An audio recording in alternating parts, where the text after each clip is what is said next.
نحمدہ ونصلی علی رسولہ الکریم اما بعد فاعوذ باللہ من الشیطان الرجیم بسم اللہ الرحمن الرحیم رب اشرح لی صدری ویسر لی امری واحلل عقدۃ من لسانی یفقہوا قولی۔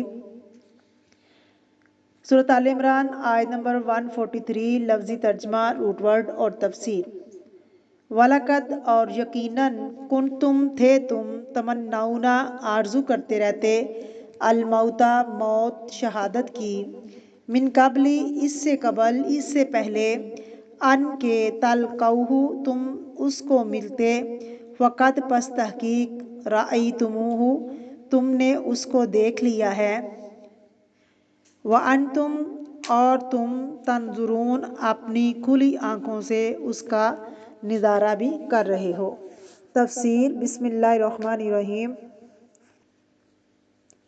وَلَقَدْ كُنْتُمْ تَمَنَّوْنَ الْمَوْتَ اور البتہ تحقیق تھے تم موت کی تمنا کر رہے۔ اشارہ ہے ان صحابہ کرام کی طرف جو جنگ بدر میں شریک نہیں ہو سکے تھے کسی بنا پر، تو ان کو بھی شہادت کا بہت شوق تھا اور وہ یہ چاہتے تھے کہ میدان میں نکلیں، یا تو اللہ کے راستے میں کامیابی حاصل کریں یا پھر شہید ہو جائیں۔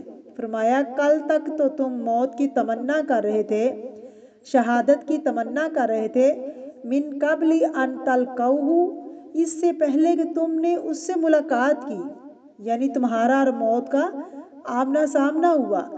جب تک تم موت خود دیکھی نہیں تمہارے دل میں اس کی بہت آرزو تھی اور تمنا تھی۔ جیسے آپ نے اکثر لوگوں کو دیکھا ہوگا کہ وہ شہید ہونے کی بہت باتیں کرتے ہیں اور شہادت کی بہت تمنا رکھتے ہیں۔ یہ خوبصورت خیال ہے، ہر مومن کے دل میں آتا ہے، لیکن اصل اس کی سچائی اس وقت پتہ چلتی ہے جب یہ سب کیفیت انسان کے سامنے آئے اور پھر بھی وہ جمع رہے، پھر بھی اس راستے پہ قائم رہے اور باغ کھڑا نہ ہو۔ فَقَدْ رَأَیْتُمُوهُ پس تحقیق دیکھ لیا تم نے اسے میدان احد میں وَأَنْتُمْ تَنْظُرُونَ اور تم دیکھ رہے تھے اس کو اپنی نگاہوں سے۔ اس لیے نبی کریم صلی اللہ علیہ وسلم کی ایک حدیث شریف سے ہمیں یہ پتہ چلتا ہے کہ موت کی تمنا نہیں کرنی چاہیے۔ حدیث شریف میں آتا ہے کہ تم میں سے کوئی موت کی تمنا نہ کرے اگر حالات بہت مشکل ہو جائیں، انسان بہت پریشان ہو تو اسے یہ کہنا چاہیے کہ اللہ جب تک زندگی میرے حق میں اچھی ہے تو مجھ کو زندہ رکھ، جب موت میرے حق میں اچھی ہو تو مجھے موت دے دینا۔ نہ اپنے لیے نہ کسی اور کے لیے موت مانگے۔ وقتی زندگی کے مسائل سے تنگ آ کر موت نہیں مانگنی چاہیے، کیونکہ وہ ایک شعر بھی ہے نا، کہتے ہیں کہ مر جائیں گے مر جائیں گے، مر کے چین نہ پایا تو پھر کدھر جائیں گے۔ یہ انتہائی جہالت اور حماقت کی بات ہے کہ انسان یہ سمجھے کہ موت سے اسے مصیبتوں سے نجات مل جائے گی۔ ہو سکتا ہے موت پہلے سے بھی بڑی مصیبتیں لے کر آئے اس کے لیے۔ موت خود ایک مصیبت ہے، تو موت مانگنا دراصل کیا ہے؟ مصیبت مانگنا ہے۔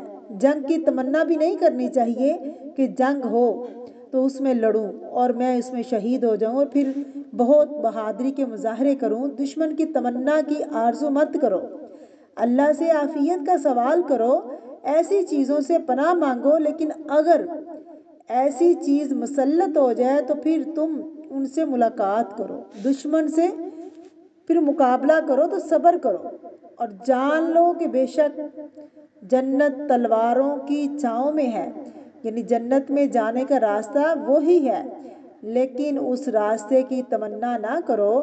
انسان دعا کرے کہ ایسا موقع آئے کہ میں اس میں شریک ہوں۔ آپ کو نہیں معلوم کہ آزمائش کے وقت پھر آپ کا حال کیا ہو۔ دنیا کی چھوٹی چھوٹی معمولی آزمائشوں سے ہم گھبرا کر بھاگ اٹھتے ہیں۔ انسان کو منع کیا ہے کہ جس کے اندر اتنی طاقت نہ ہو، اتنی سخت نہ ہو، وہ ایسی دعا نہ کرے۔